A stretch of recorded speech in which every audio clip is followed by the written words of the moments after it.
I want to circle back again to discussing the importance of realigning our priorities. While we may have done this regularly throughout our personal and professional lives, it is during this season that it is so important that we revisit this. Of course, with the shortening runway in front of us, the need to do this would seem rather obvious, yet the danger is to put our lives in idle at this point. But as we previously have seen, God has a plan and purpose for us even in our older age. If we're willing, He still has a purpose for our lives. But for this to happen, we need to reestablish priorities in our lives. Welcome to our Leadership Matters podcast. Phil has had the privilege of mentoring leaders and coaching ministry teams around the world for several decades, and he's really looking forward to sharing with you some of the principles that others have found helpful over the years. To access all of our podcasts as well as our leadership resources, just click the links in the description box or go to icmcanada.org/leadershipmatters. If you want a copy of this complete study, just click on the link to download it. Now let's join Phil for this episode. Priorities are simply decisions we make ahead of time regarding where we will put our efforts and our time. It is likely we have done this throughout our lives, and this season of life should be no exception. However, as with other dynamics during this last third of life, there are a few potential wrinkles in doing this. Even Jesus set priorities, though, didn't he? He was not just wandering aimlessly along the shores of Galilee, seeing what would come along for him to do that day. He always knew what his purpose was and what his Father wanted him to do. Luke records at one point that at daybreak, Jesus went out to a solitary place. The people were looking for him, and when they came to where he was, they tried to keep him from leaving them. But he said, "I must proclaim the good news of the kingdom of God to the other towns also, because that is why I was sent." And he kept on preaching in the synagogues of Judea. When others tried to get in the way of his priorities, he always brought the focus back to God's calling on his life. Maybe when you were younger, you had the capacity to be all things to all people, but even those with great capacity and giftings usually come to a point in life that they realize that they cannot do it all. In any case, we will all eventually run out of time. This is something we should perhaps come to terms with earlier than later in our life, as our own health and well-being is so based on this. So by this stage of life, we have likely discovered that we cannot do everything we want. Our limitations become painfully obvious during this time. While in the past we could just work harder and longer or faster to get it all done, this is usually now not possible. We don't have the emotional, physical, or mental capacity to pull it all off. I know that's hard for some of us to admit. This is particularly difficult for those high achievers and highly motivated among us. The reality of aging, whenever it hits us, can come as a bit of a rude shock. And this is where establishing priorities becomes so important. As we navigate this season of life, we need to readjust our schedule and expectations to fit our capacity and make sure we're putting our time and energies in doing the right things. Well, when we were younger, we could push the envelope, and if we try to do that now at this stage of life, we will likely just get run down. It's easy during several decades of ministry to allow the busyness of ministry and all the necessary things we have to do in our lives to lose what our main focus should be. Again, this just doesn't happen overnight, but it's more of a gradual shift. Or perhaps it has been the pressing needs of paying the bills and obligations of raising a family that have caused our dreams to be sidelined. But to turn this around, as we enter our final third of life, will require a bit of soul searching and, as we saw in the last chapter, spending time with the Lord to see what His plans and purposes are for us in order to fulfill the calling He still has on our lives. In order to regain this, we must slow down and take some time to rediscover who we are in Christ and what our main calling is. This will help us view all those activities on the edges of our lives that we need to reprioritize and perhaps not give as much time and attention. It will require distinguishing between what is really important and those things that are maybe not quite so important. Transition times in our lives can motivate us to review where we have been and then where we need to be going. Perhaps you've already done this, but if not, maybe consider the following questions as you realign your priorities. Have you come to the point in your life that you recognize the need to realign your priorities? And what are your current priorities? Will they need to change in the years to come? To view or listen to any of Phil's other podcast series, visit icm.org/Leadership Matters. His Mentoring Intelligence series discusses issues of servant leadership and how to leave a legacy by investing in others. Other series include a study of how to develop and manage multicultural teams, a series to strengthen your marriage, the first team, as well as a discussion of how to implement the equipping gifts in a local church. You could also check out our CLI, Christian Leadership Institute, which is a unique competency-based ministerial training program. To download any of our resources associated with these series, visit our library of materials at icm.org/resources.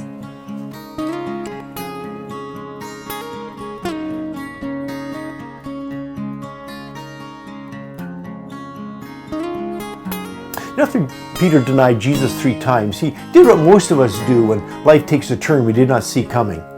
In his remorse and vulnerability, he goes back to doing what he knew to do best, back on the lake fishing. Yet we find him really not being all that successful in doing what he used to do. Here he had fished all night and he had caught nothing. But as we know, Jesus had not discarded Peter or forgotten his calling on his life. Remember, 3 years earlier, he had promised that Peter would be a fisher of men. I'm sure glad that in our lowest moments, God doesn't discard us or forget the plans and purposes he has in our life. So Jesus begins to rebuild the relationship with Peter in a very practical way by helping him get some fish. But his ultimate goal was to restore the relationship so that Peter will remember his calling to be a fisher of men. I wonder how awkward it was as they were, sitting together around the fire grilling the fish. They had likely talked during the previous encounters and after the resurrection, but I think Peter was still a bit unsure about his future. So much had changed in the weeks before. Then Jesus asked Peter a question of priority. He says, "Hey Peter, do you love me more than all these fish? More than your old way of life?" Of course, Peter was still Peter, and so he was quick to respond. He says, "Of course, Lord, you know I love you." This happens 3 times, and each time Jesus reminds him that his priority is to feed sheep, not just catch lake fish. As we know, Jesus is not only restoring his relationship with Peter, but is reminding him of his life priority. This is the same thing he does with us at various intervals in our lives, isn't it? But then Jesus makes kind of a bit of an odd statement. He says, "Very truly, I tell you, when you were younger, you dressed yourself and went where you wanted. But when you are old, you will stretch out your hands and someone else will dress you and lead you where you do not want to go." Now, John, the writer, tells us that the specific context was that Jesus was telling Peter how his life would end. Yet it does indicate a truth that as we age, the fact is that we relinquish more and more control to others, or maybe we should anyway. But then Peter pivots and makes his own odd statement. He looks at John and says, "Hey, how about him? What's going to happen to that guy that you really love?" Sometimes the priorities that God has for us are not exactly the ones we were looking for. Jesus makes it pretty clear that we all have our own race to run, and he is aware of all the twists and turns in our road and has a plan for each of our lives.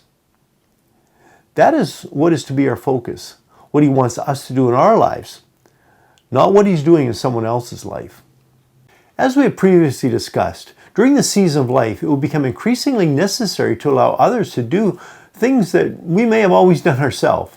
This is why it is so important to realign our priorities in order to focus on doing those things that we are best at, focusing on our strengths, and doing those activities that will enable us to finish our race. And as with all priorities, it will be important that we learn how to say no to even good things, At this stage of life, it's important to realize that we cannot do everything. Failing to make this adjustment has the potential to cause us to not finish our race. This may mean limiting what we do and eliminating some activities, some appointments, etc., in order to reallocate our time and energy. So as Jesus began with asking Peter if he loved him above everything else, in the same way he comes to us and asks us to rekindle our relationship with him.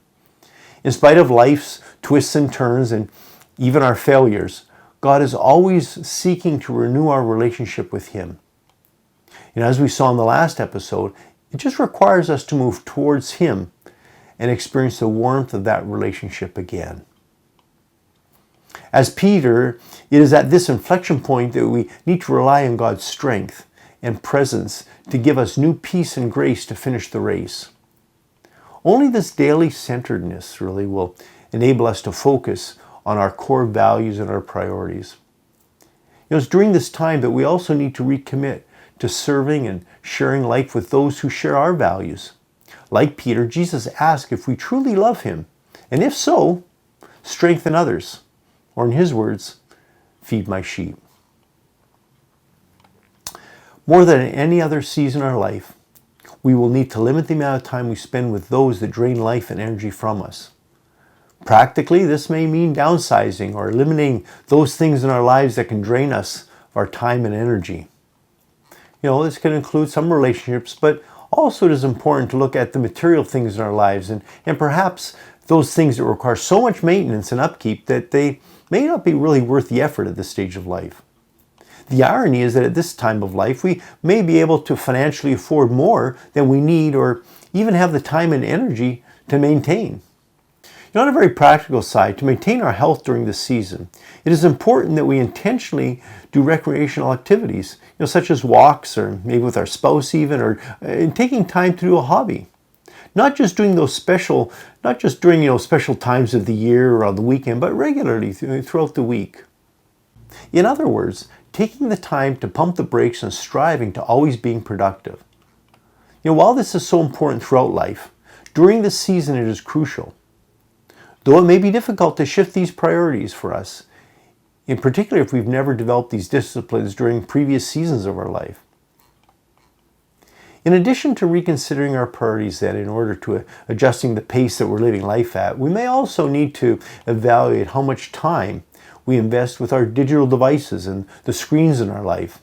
Okay, I really have the potential to get into trouble here now, but as I know, our devices have become such an integral part of all of our lives. But I'm not suggesting becoming a hermit or living in the woods somewhere, though I have to admit on some days that does sound rather appealing.